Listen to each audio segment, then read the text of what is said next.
Welcome to Samba Samba. Enjoy the video. You start by signing into Onenote with your Microsoft account so your notebooks follow you across devices.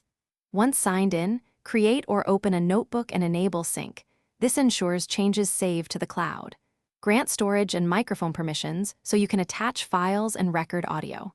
Tap the plus to make a section and a page, start typing, or tap the pen to ink. Make sure to set automatic sync so you don't lose work when you switch devices.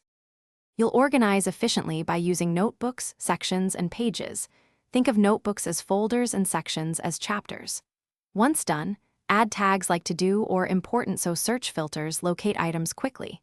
Use the insert menu to add images, audio recordings, files, or tables, and draw with the pen when handwriting feels faster.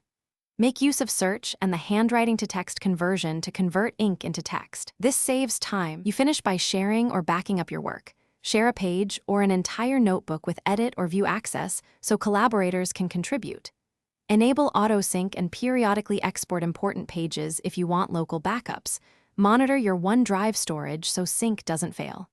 If something breaks, first sign out and sign back in, then clear the app cache and update or reinstall the app. If sync still fails, force a manual sync and check your account storage. This tip fixes most issues. Thanks for watching. Consider subscribing if we helped you.